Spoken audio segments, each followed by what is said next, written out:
You're listening to a Mamamia podcast.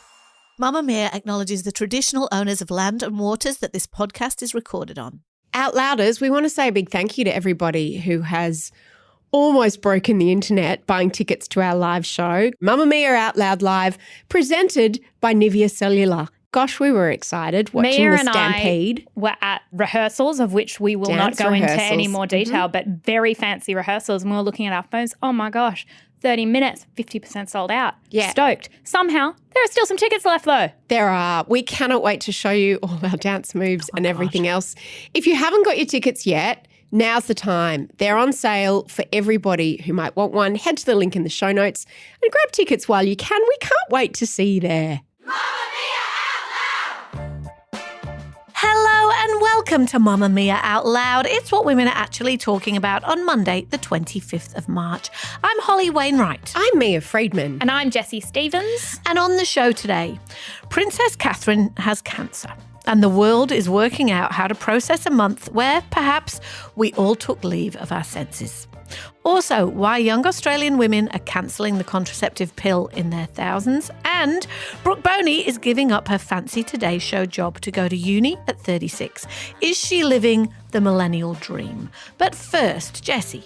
In case you missed it, Herkle-Durkle is the new self-care. I do be Herkling and I do be Durkling, and once I've Herkled my last Durkle in a given morning, I will get up, but I'm a big fan of a Herkle-Durkle. Herkle-Durkle? Herkle-Durkle.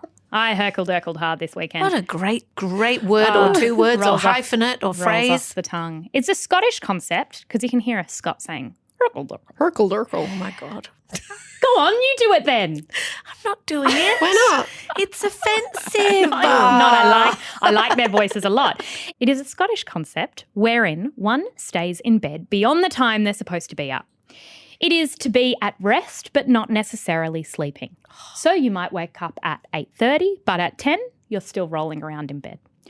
Herkle-Durkle is in a similar vein to hygge. Hygge. Hygge. A term from Denmark, which means getting cozy inside a house and creating a warm atmosphere, maybe with a fire and a book. Then there's a Swedish word. You two won't correct me on this because you won't know how to say it either. Fredagsmus, which means staying in on a Friday. Oh, my God. I want to apologise to all our Scandinavian listeners. Who are horrified. Oh, my God. And our Scottish listeners. Please let us know. Are you a fan of the Herkle-Durkle? Fredagsmus. I'm going to stop right there. There's a term for one of my favourite things. Yeah. Obviously, I don't get to lie in very much these days. Use it as a verb in a sentence, please. I'm sorry I can't meet you for a 7 a.m. walk on Saturday. I plan to be Herkle-Durkling till at least 10. Brilliant. Perfect. Bed rot, I didn't like. No, that sounds I really It didn't sounded like it. you had bed sores and it sounded smelly, and there's nothing smelly about Herkle-Durkling. I like eating in bed. I like tea in bed. I like a book in bed. Same. I like if I can prolong that period of my day. That's why I love hotel rooms, because there's nowhere else to be when you're in a then hotel in room. bed. Except in bed, everything happens on the bed. Work, eating, all of it. And I love that. I wanted to take this opportunity to say thank you personally for all the wonderful messages of support and for your understanding whilst I've been recovering from surgery. It has been an incredibly tough couple of months for our entire family, but I've had a fantastic medical team who have taken great care of me, for which I'm so grateful. In January, I underwent major abdominal surgery in London, and at the time, it was thought that my condition was non-cancerous. The surgery was successful. However, tests after the operation found cancer had been present. My medical team therefore advised that I should undergo a course of preventative chemotherapy, and I'm now in the early stages of that treatment. This, of course, came as a huge shock. Well, don't we all feel a bit shit after hearing that Kate, the Princess of Wales, has cancer, and realising that all the global speculation about her whereabouts was way off the mark, because the truth was actually just very sad. A 42-year-old woman with 3 little kids and a very busy life is dealing with a disease that millions of other people around the world are diagnosed with every day. And it's extraordinary and ordinary at the same time. It's ordinary because cancer doesn't care if you're royal.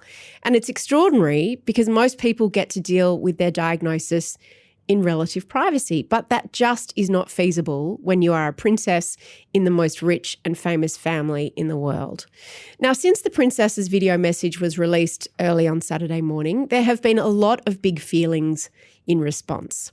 Guilt about gossiping, shame that there were funny memes being made and shared when a real-life person was clearly struggling, anger at the media for reporting it instead of giving Kate the privacy she asked for, virtue signalling from people insisting that they were better than other people for refusing to speculate. There has been hand-wringing and shouting and recriminations and a lot of 2020 hindsight. Holly, after a couple of days to digest the news, where have you landed? The first thing I thought when I saw that video on Saturday, because I did literally wake up and pick up my phone and that was the first thing on my Instagram, I thought, imagine what she would like to be saying, right? Because the first words she said, as we just heard them, is she said, I want to thank everyone for your messages of support and your understanding while I've been recovering from surgery. Oh, so you think that was a bit past What understanding? Yeah. What support? We speculated and we gossiped and we picked over your face and your hair and whether or not your legs were too thin and where you were and who you were with. And we just went straight headfirst into all of our worst instincts and we just splashed around in there for ages until it began to feel a bit icky. And then we kind of climbed out and started shouting at the water and being like, this is insane. The thing is that this is literally one of the conspiracy theories. So all the people who are going, didn't think it was something terrible. Which of the conspiracy theories were not terrible, right? We had that she maybe was dead. She was maybe in a coma. Her husband and her marriage was maybe falling apart. She was maybe seriously ill. It turns out she is seriously ill. And for all those weeks, we all had a good time with that. When I say we all, I want to put a kind of bit of a fence around that because there's been a bit of irritation thrown at Mamamia about this, just like they have for lots of other media outlets. And I really want to make the point that I cannot remember the last time a news story obsessed and consumed people on a global scale. Now, what that says about us when there are all kinds of serious things going on in the world is one thing. But there is no question that everyone from like US talk show hosts who probably had to Google Princess of Wales to the New York Times, to think pieces in the Atlantic, to all the usual tabloid sports programs. Every single in America media outlet in the world was feeding this beast, right? And I would say that actually at Mamamia, and particularly on Out Loud, what we've talked about a lot is the story around the story, how it's being handled, people's reaction to it. I've written a couple of essays about it, and they've mostly been about exactly that, about why conspiracy theories are so enticing. And I don't say all that to be like, so, hey, you know, we're pure and we're not like those dirty people who are speculating, because we've all been those people in a way these last few weeks. Yeah. But where we've ended up with this very clear truth that here is a woman dealing with something really difficult. And when you peel it all back, this is what she actually said in the first place. They said she's going into hospital, she's going to have surgery, she's going to be off until at least Easter. Can you all back off, right? That was what they said. And she just wanted some time off and she wanted to be protected. She was not protected very well at all by the palace, by the press office, by anybody. And then we all sort of jumped in and shared and chatted and swapped our conspiracy theories.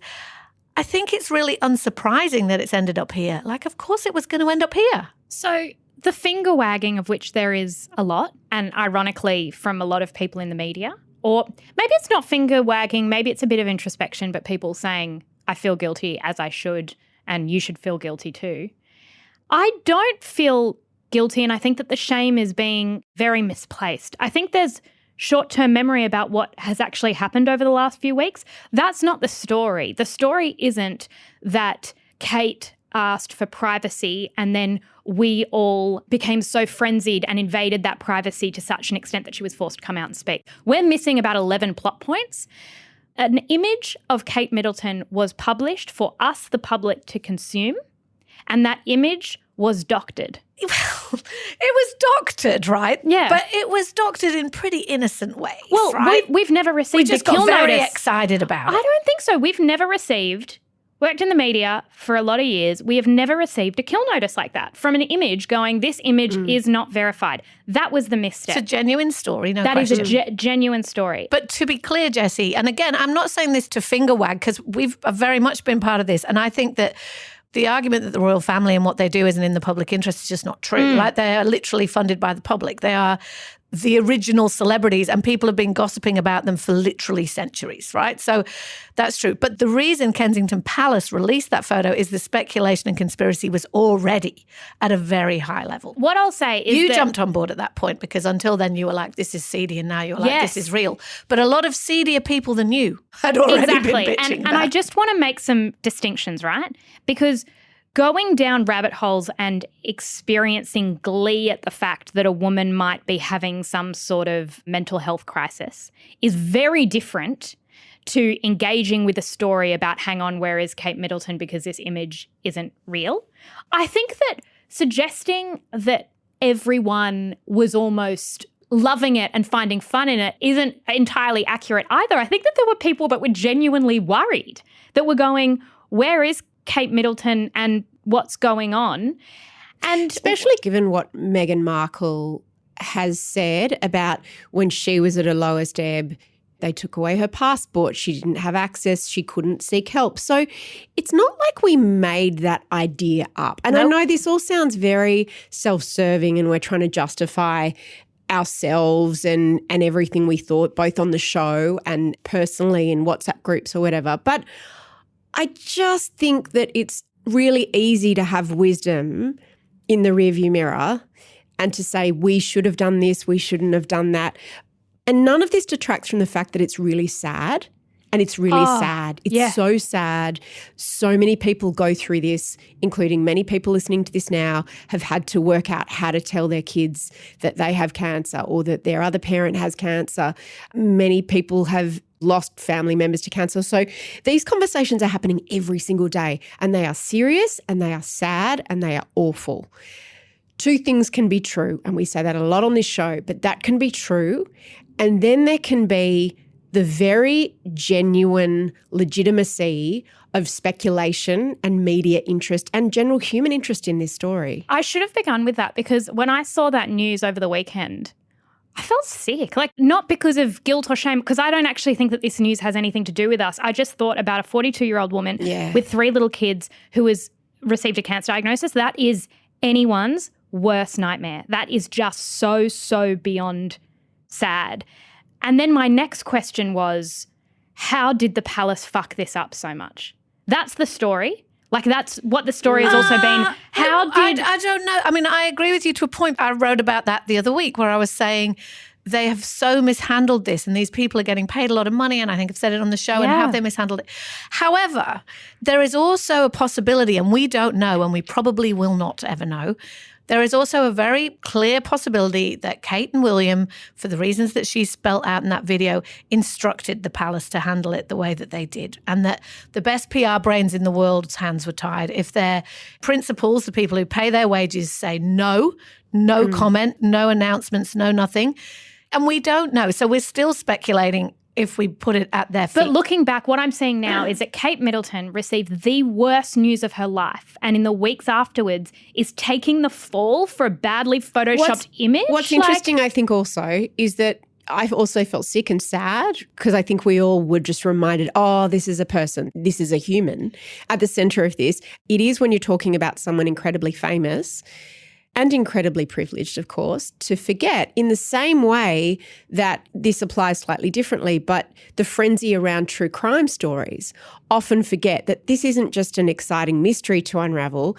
There are real people who are devastated. And I think that the feeling of sickness and sadness and shame is uncomfortable. And I think what everybody wanted to move on to was anger and blame. And whose fault is this? We actually talked about this last week. On last Wednesday's show, we literally had this conversation. There's a human at the middle of this story. People are beginning to feel icky about it. I don't think that it did take us till Saturday to figure that out, actually. But my question is, if we're saying that the media and our individual public interest has no role to play in this, we're constantly re-examining the way that we've treated women in the public eye, whether it's Princess Diana, whether it's Britney Spears, whether it's Amy Winehouse, whether it's Meghan Markle. And we have a collective amnesia. We just do it over and over again. And so although I'll say, of course, I agree that she's a public figure, and so there's public interest in this, I think there's always been a sort of tacit assumption that the price you pay for the palaces is your loss of privacy to a point, right? That's all true. I do think it is fair enough to ask ourselves why we are so quick to forget this over and over, because it's salacious and exciting. No, see, and I we think love to gossip. It's the opposite of the amnesia, strangely, right? Like your Britney Spears example, and we've found out recently about the conservatorship, and we've got the Meghan Markle example. There was a feminist lens to this Kate Middleton story. There is, and I remember I said I was angry feminist stage about 2 weeks ago. Yeah. But I reckon that the feminist lens was also, we want to know the truth about what is happening to this woman in what we know is an incredibly patriarchal institution that throws women and to secretive. the wolves. Yeah, 100%. But wouldn't a really feminist lens be to give her the agency to make that decision herself when she wants to talk about it? Well, not if we think that the palace is hiding things and suppressing the truth and all of those conspiracies. Because, Holly, what evidence have we ever had that a woman within that system, every woman that's left that system, Diana and Meghan essentially, have said, the men in grey coats, they rule everything. I was not allowed to speak truth. There were all these forces working against me. Back to this idea of this public relations failure, there's a piece in Slate that I just want to read from quickly called The Hideous Circus of the British Monarchy. It talks about how a big part of why this feels bad is this massive public relations failure by the palace. And it says it's also to a large degree an inevitable consequence of the fact of whom the royals position themselves to be and the friction produced by their status in Britain. It's important to remember that Middleton is not a celebrity in any normal sense. The Kardashians, who are just as famous, don't owe anybody any information about themselves, although they choose to give out a lot. But the royals do owe the public in order to justify their existence. And it says Middleton is a person whom the palace deemed it appropriate to parade out in front of the world media just hours after giving birth to each of her children, a person whose job, that which she earns taxpayer money for, is to appear in public. It basically says the monarchy has taught the public that the royal family exist for us to see.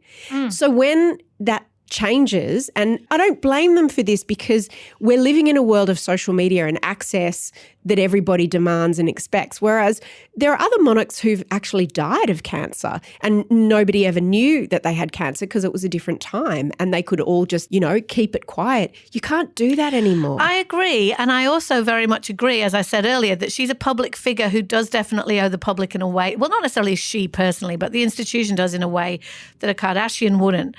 But there is an argument from their side that they told us as much as they were willing to tell us. And then they told us she themselves. was going to hospital. They told us she was going to be out of the limelight recovering. And we said, that's not good enough for us. Thank you very much. If you looked at when the conspiracy theories ramped up, it was when the missteps began. So I reckon that if she had retreated... when the conspiracy theories ramped up is when Prince William pulled out of his uncle's memorial. The papers are reporting now, and of course we don't know if this is true, that was the day they found out that she had cancer. Do we have any right to know that? No, but I also think that our sense and the conspiracies of, which we didn't sit here and go through them and say whether we thought they were true or not, but they came from a deep distrust and lack of faith in the monarchy, and those two things are entirely justified. That is true.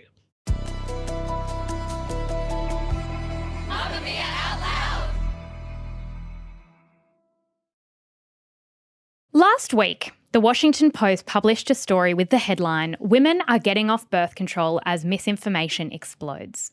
And the story explores how search for birth control on TikTok and Instagram leads to a cascade of, and this is their term, misinformation, with women vilifying hormonal contraception, blaming the pill for things like weight gain, low libido, depression, the list goes on.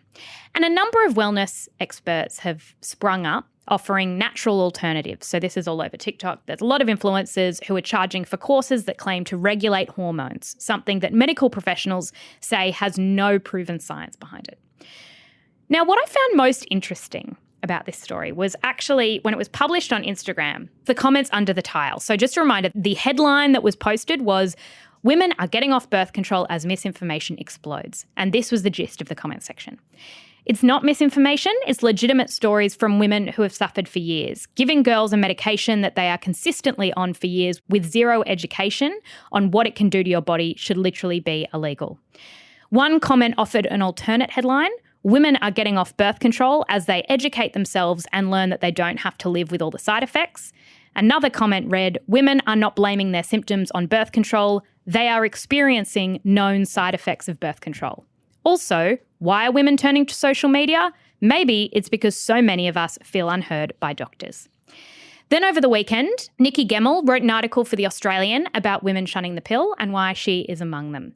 She says she was put on the pill by her mother because she was sexually active, and that's what every responsible mother did at the time. And she said she felt the drug changed her. She says, the very fibre of my being felt invaded. The stats, she points out, clearly chart a steep decline in usage, and a recent poll showed that 77% of pill users experience side effects. So we spoke to a few women in the Mamamia office about their experience with the pill, and here's what a few of them said. I started taking it when I was 18, 19 because I told my parents it was for my skin, but it was really because I wanted to be sexually active. It made me depressed. It made me sort of really cynical. I gained like 10 kilos in a year. So I went off it and I've never felt better. For me personally, I live with endometriosis and the medical advice I was given was to continuously take the pill. So yes, I haven't had a period in 8 years, but for me, it is much better than the alternative of living in constant pain. So I was on the pill for about 10 years and it worked for me while I was on it. I get migraines, so I was taken off the pill and I'm still on contraception, but I think if the pill works for you, great, but it doesn't work for everybody. I was put on the pill at 15 because I had really bad period pain. And the pill helped that pain, but it also caused me to have really bad acne, weight gain, so there were definitely negative side effects, but it did help with the pain, and it still does. I have a negative opinion on the contraceptive pill because it costs me $85 every time I need to get it, and that's a bit ridiculous. Sing it, sister. So what's going on here? If I'm 14 and I show up to the doctor because of heavy periods or acne or spotting or intolerable period pain or because I need contraception, the pill seems to have long been a way of just going, here's your prescription, now go get on with it. Some say it's a way of not actually fixing any of our problems, but rather ignoring women's health. On the other hand, the reproductive rights of women in America are seriously under threat. Is it dangerous to undermine contraception like this? What do you reckon, Mia? Yeah, I think it is. I have so many conflicting feelings listening to those women's experiences and hearing what you say. The first thing that freaked me out was at the start when you said women are searching up birth control on TikTok and Instagram. Like, that's scary. TikTok and Instagram and YouTube are massive search engines. YouTube's the second biggest search engine after Google. And if you're a Gen Z woman or man, you're more likely to use TikTok as a search engine. Terrifying, because it is completely unregulated and the information that you're going to get is going to be anecdotal and completely untested. Because even if it's someone who claims they were a doctor, you don't know that they're a doctor or a health professional. I'm really torn about this because one person's experience can help you go, oh, it's not just me that has blah, blah, and blah. And that can help start you looking into perhaps your symptoms or perhaps alternative treatments. But you need to look at statistics and science and double-blind studies and all of those things. And that is not the same as watching a few influencers on TikTok or Instagram. It's not the same, but women's health, historically underfunded. Historically, we have not done enough research. Historically, we do a lot more research on men's bodies. So are women going to TikTok and Instagram because there's a big black hole of where a lot of information should be about our bodies? Yes, and I think, like you, Mia, I feel really conflicted about this because when I think about me, I was 15 when I went on the pill, maybe 16. I didn't even think about it. There was zero information about anything, and then I stayed on it until I had my children. So I feel like at that age, we knew our bodies so much less than women do now, had so much less understanding about hormones and how they affect your body. I feel like I'm only really learning about how hormones affect my body now. age 52. And we didn't have access to more information. And of course, it's like massive hormonal surges around adolescence, massive hormonal surges around pregnancy, menopause. When you mess with those hormones through chemicals, of course, there are going to be side effects. And it was never even spoken to me about. Now, I reckon I'm pretty lucky or pretty ordinary or something, and I never really had very serious side effects. But to be honest, even if I had, I would have just been like, oh, that's just how it is now. Like, this just affects me. So in some ways, I find it incredibly empowering that all these women are sharing this information. But on the other hand, as you've pointed out, Mia, they may very well be swimming in misinformation, or they may just be very well being sold something else. Because something that has sprung up in a big way is this whole alternative contraception movement, and you can pay a lot of money for apps and supplements and tracking this and tracking that. And the other thing I'm concerned about, and I want you to tell me about, Jessie, is if all the women are coming off the pill in droves, what are they doing instead? Because one of the things, and maybe this is a generational thing, the pill changed women's lives in such a profound way. As we know now, if you ask women in general, give them an accessible, safe, in inverted commas, means in which to choose how many children they have and to control their fertility, they will have fewer children, they will have more freedom, they'll have more financial independence, and those things can't be underestimated. So if I'm throwing my pills out of the window as a 25-year-old, what am I doing instead? Well, there are a lot of other options, as we know. Well, yes, I had a Mirena. Yes, Mirena is Doesn't one of them. work for everybody either. I mean, in terms of it gives some people terrible hormonal issues as well. Yeah. Condoms are back. I think that people using them. And it's probably worth acknowledging too that with this all happening, there is not some incredible boom of unwanted pregnancies. That's not what's happening statistically. Yet. Because women understand a lot more about their bodies and about fertility than they probably did a generation or so ago. Yeah, and I think because of the other options, right? But I am a little bit reluctant, and I've seen this all over my Instagram and TikTok, this thing about cycle tracking and natural remedies. And you do you, absolutely. And if it's not the end of the world if you get pregnant, then, you do you. However, I realised when I fell pregnant that I ovulate really early or something. So it's like if I had one of those apps, it wouldn't have been accurate. Very tricky. It's also not new. So the Billings method is about measuring your vaginal secretions, and they change depending on where you are in your cycle. And I've tracked my fertility that way, ironically, when I was trying to get pregnant. That's when a lot of women learn about it. That's when I suddenly realised, I have a cycle. Yeah, exactly. Who knew? I thought I could just get pregnant all the time because that's what you taught when you were a teenager. Oh, my God. But what's really making me very nervous about this and sounding an alarm is there's all this talk that, women are being sold to by pharmaceutical companies. Not untrue. But the people who are saying that's bad, buy my course, download my app, and co-opting these very free. I mean, Catholic people have used that for a really long time because in conservative worlds and religious worlds, some contraception is verboten. What is very alarming is the right-wing movement, who are all about women having as many children as possible, particularly in America. They have wound back access to abortion. They are trying to wind back access to birth control. All of these conservative commentators who are making TikTok videos, these saying, the pill makes you get fat and the pill does this and the pill does that. Now, some of the things they're saying are not untrue, but you got to look at, what's their motivation? There's an app called 28Co that is like, it's actually really creepy. It's like a Victoria's Secret ad crossed with a period tracker. And it's all about this Billings method, which it doesn't call the Billings method. It acts as though it's invented it, about the different phases of your cycle and how to empower that to somehow be skinnier and hotter and more fuckable. I'm being sold these courses. Yeah. Backed by this guy called Peter Thiel, who's a Trump supporter and a conservative investor. It's called femtech, this whole business of technology around. Here's what's hard is that the Washington Post, thought they were seeing one thing. And I think they were actually seeing it. So the expert that they interviewed, which was a OB-GYN, he has an abortion practice, and he was having women come in who would stop taking their pill and were trying to do the natural cycle tracking that they learned from TikTok, and they were falling pregnant, unwanted pregnancies, and they were having to travel from other states because of what was happening in the US. Really valid story.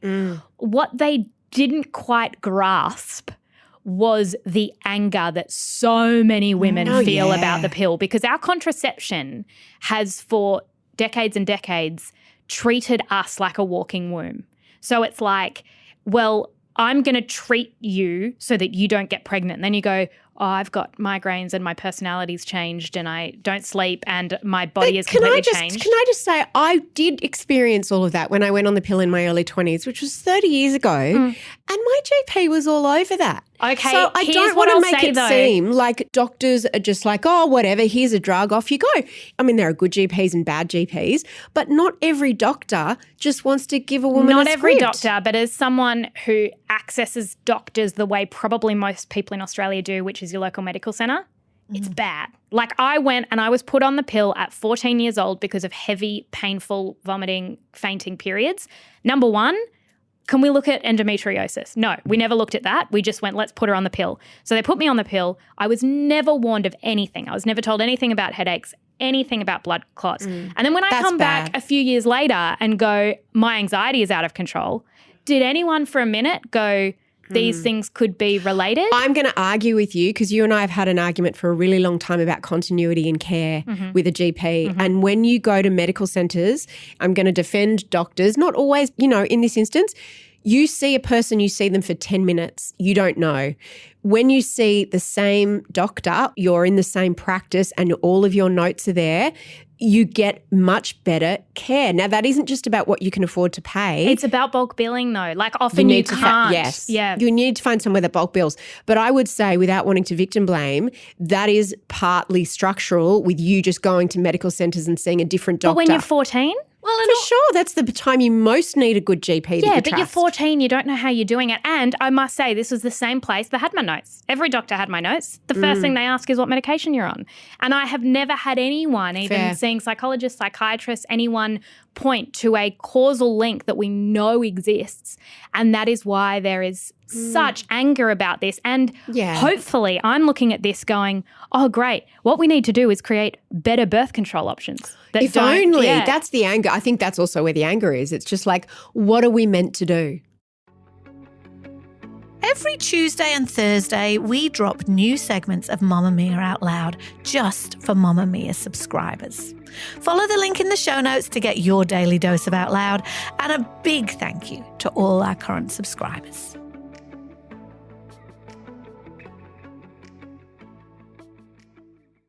Breakfast TV cast changes are as inevitable as contract renegotiations, and we're all familiar with the teary "I've got something to tell you" segments that signal a departure of an A-lister from a very familiar couch. But last week, Brooke Boney, who is the entertainment reporter on the Today Show on Channel 9, and for my money, one of the most likeable and smart and funny women on TV, love her, announced that she was leaving for a less familiar reason. She's going to uni. Boney's 36 and she says she has always dreamt of going to Oxford University. She graduated from UTS, which is Sydney's University of Technology, 10 years ago, where she studied comms. Now she's moving to England to study public policy, do a master's in public policy at the Dreaming Spires of Oxford. Here's what she said. Guys, I have some very big news for you this morning. I've been offered a place at Oxford University later this year, which means I'll be leaving the show after the Olympics. I don't want to go into too much right now because there'll be plenty of time for goodbyes and thank yous, but I just wanted to share that good/bad news with you all this morning. It's been a dream of mine to be able to study at an overseas university, and it just felt like the right time to take that step. I'm so grateful to come in here every day, and I love you all so much, so it's made the decision really difficult, but it just means that you'll all have to plan trips to the UK to come and visit. Can I ask a personal question? Has she got a partner? I don't know if she has a partner. She's very, very private about Very it. private? She does not want you to know. Yeah, Fair. She I does will not respect want- her boundaries. And is that a long degree? She's is doing she- 2 years. She says she will be back when she's 38. The same week, Channel 7 news anchor Jodie Spears says she's going back to uni after 15 years to finish a law degree that she's been chipping away at, as she says, while she's worked in journalism and had 3 kids. Here's what I love about these announcements, right? Once upon a time, we thought we knew what a successful life looked like. It looked like maybe you went to uni and you graduated around 22, 23, you started a career in a related field and you worked and worked and worked at it, ideally getting more important and better paid until you retired somewhere around 65 with your gold watch. And if you suddenly announced mid-30s that you were going back to uni, in inverted commas, it would be seen a little bit like, oh, you didn't make the right choice the first time round, did you? This is a bit sad. You're having a bit of a midlife crisis. But not anymore. Millennials, and I know some people get shitty about these generalizations, but let's go with it because you're just people who were born between 1980 and 1996, are much more likely to job hop, of course, than any other generation, and not only to change jobs, but to change careers several times. And studying is, of course, part of that. So I feel like it feels empowering and exciting and like you're gearing up as you're heading towards 40 and 50, not gearing down. Do you love it, Jessie? I love it so much. I saw this and I thought, I want to go to Oxford. So if Oxford University is listening to this and you want to give me a free degree. It's not like they're going to send you a free parcel in the mail. That's an admission into Oxford University. That's what I would like. Not that I doubt for a second that you could get into Oxford, obviously, being the brainy person that you are, but I don't think it's like someone might send you a free lipstick if you say you like their lipstick. So is the story here, because, I mean, there's a few stories here. It's about the contraction of media. It's about women saying, do I want to keep working in TV or media, or am I going to retrain? There's a lot of people leaving media at the moment. I don't think it's a media story because I think people in ordinary lives and ordinary jobs are doing this too. I was going to ask, is it a retraining story? Because also not everybody can afford to take several years off to go back to uni.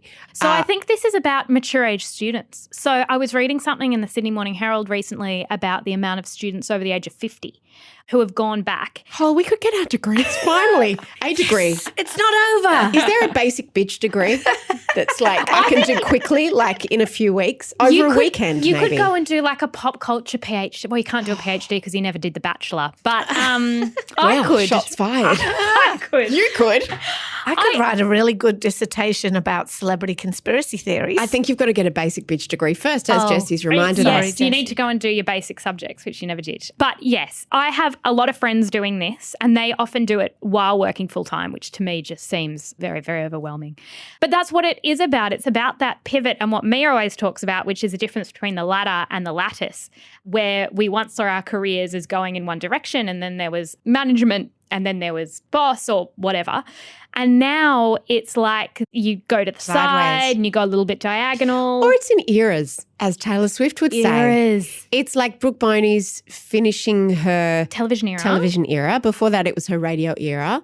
And she's moving into her Oxford era. It's funny because I think we did a subscriber segment about regrets, and I can't remember if I brought this one up, but my number one regret is not studying abroad. Like I really wish I had done that. You and Brooke Boney. And then I went, oh, that's funny I call it a regret because I have always considered it something that belongs in my past and not something that I continue to want to do. And I loved reading this where Brooke was like, I've always wanted to do that. And I was like, you can just decide at 36. See, this is what I think this story is really about. I don't think it's really about media or mature age students. I think it's about the optimism of the second act, right? I think that we used to really think, and remember we had a conversation a while ago about the choices and the branches drop off the tree. And remember that one? Is that Sylvia Plath? That was Sylvia Plath. And it was like every choice you make costs you something. But I think that what we're seeing in the evolution of women having many more choices about many more things is we don't think that we're done and we're like a blancmange that's already set at like 30 and that's it now. You know what I mean? Like we made those decisions, we made those choices, that's what we did, we've got to live with it. I think there's a lot more optimism about what 40s look like, what 50s look like and beyond, where people go, I can. If I've always wanted to do that, maybe I can. And it might not look like going to Oxford because that is expensive and hard to get into. But It looks like lots of things, but it's kind of a refusal to believe that your path is set. And that's why I really like it, because I think we used to sort of maybe pity people a little bit if they were still searching as they got older. But now I think it's actually a really desirable thing where you go, I want to keep growing, trying new things, going to new places, I think it's seen now as a really positive thing rather than a negative thing. I learned that lesson from millennials a long time ago, actually, when I was still a magazine editor. Young people would start coming to me. I was in my 30s, they're in their early 20s, and they'd be like, I'm just going to take a year off because I want to travel. And I'm like, but what do you mean? You're 24. Like, you had a window to do that straight after school. What do you mean? And thought I wanted to be a journalist. I actually want to retrain and be a teacher, or I'm going to move overseas. And it's kept happening for the last 20 years. And every time I feel the same way as you do, Hol, where I'm like, you can do that. Yeah, I didn't know. It's very brave. It's quite brave because she's really succeeded in this, and you could kind of imagine what the rest of her 30s and then into her 40s would have looked like. But I like to imagine that Brooke sat down December, Jan-ish and did a bit of mood boarding. Yeah. And she got out her journal. Picked her word for the year. Yeah, and she picked her word, and her word was Oxford. Her word was Oxford. And then she manifested this. But I really like to imagine her sitting by the beach just imagining what this year would look like. Journaling. It's exactly what happened. Last week we spoke about our anti-bucket list, which is a list of things we never wanted to do again. And Outlouders, you got into the Mamamia Outlouders Facebook group and you shared your anti-bucket list items with us. I'm going to read out a few of my favourites. Teaching kids to drive. And someone said, it is the only time I hated having twins. I know someone who had triplets, and you had to do, in certain states, you have to do 120 hours. They had to do 360 hours. Oh my God. And of instruction. driving lessons are so expensive. And so just having the other two kids in the back doesn't qualify. I was thinking that. I should have. Surely. Anal, lol. I like that person. That's so funny. I like that person a lot. Insulate in the roof cavity. That's a really, really specific one. What does that mean? And I'm imagining that it's a literal roof and that they're insulating their roof with like a foamy stuff. Oh, okay. Yeah, very hot up there. I'm going to say go to uni. I forgot that you went for 5 minutes. Yeah, I did. I went for a year. Oh, you did. So badly. Oh, so you could be like regrets. Jodie Spears and go back. Never want to do that again. Did you defer or did you tie a bow in that I one? deferred for a while. She's deferred now keep for 40 years. Yeah, no, to keep my 40. parents like, it's okay, I'm just deferring. But is that door still ajar? No, I want kicked you to it go to closed uni. and I imagine bolted it. being in a lecture and Mia sits down next to you would be so great. She'd have the best like pens and iPad cover. And she'd I would. The most annoying mature I'd age. hit Officeworks and Smiggle in a big way. The other one, you would like Smiggle. You've been looking for an excuse to buy a Smiggle pen. I know it. Get all those glittery pens. I might have stayed at uni if Smiggle had been around 30 years ago. Oh my God. This is my other favourite, was the people who said camping. No more Oh, camping. stop it. I've Also got to me. do it again this weekend. Stop it. Once a year, every year. No, But we had camping some is silly. others that aren't quite safe for public ears where we were quite explicit about the things we didn't want to do. A link to the episode will be in our show notes. Go listen to our anti-bucket list. Thank you for listening to Australia's #1 news and pop culture show. This episode was produced by Emeline Gazilas. The assistant producer is Tahli Blackman. And we've had audio production by the wonderful Leah Porges. We'll see you tomorrow. Bye. Bye. Shout out to any Mamamia subscribers listening. If you love the show and want to support us as well, subscribing to Mamamia is the very best way to do so. There is a link in the episode description.